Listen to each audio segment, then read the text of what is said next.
salı beylidan yolu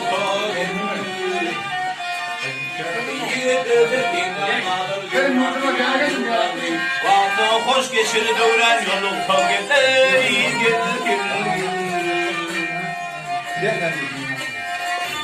Hey badrey deri tapmaz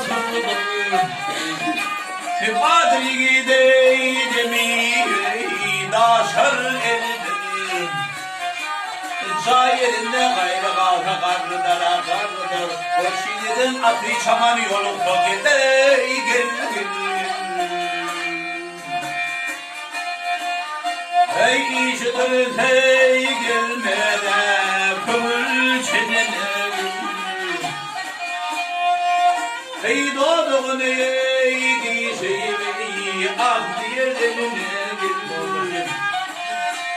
Yılan ehli olup yaylar kimine yar seninle Bir sana hayal yaman yolun fakir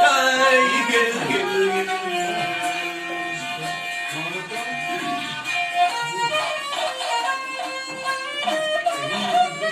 Hey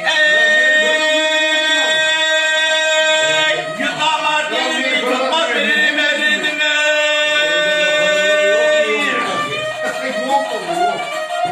Ya ne çıkar yine taşını yurduna Ya bizden işini görür namarda Dindirdiğim kaçardım o Ya yolun tavayı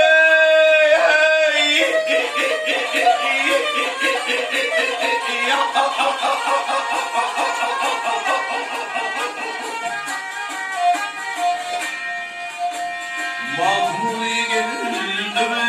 de bir gülsün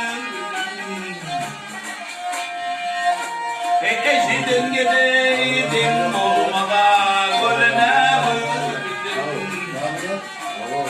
Ekmek çıkar imar gülür yüzüne yüzdüm Namardın gider yıkan yolukta gidey gel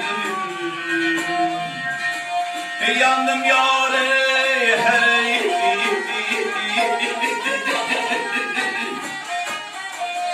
Hey peydim yâre hey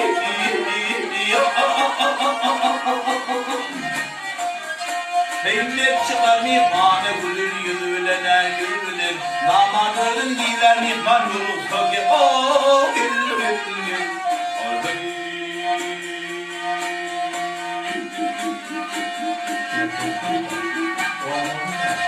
Oh,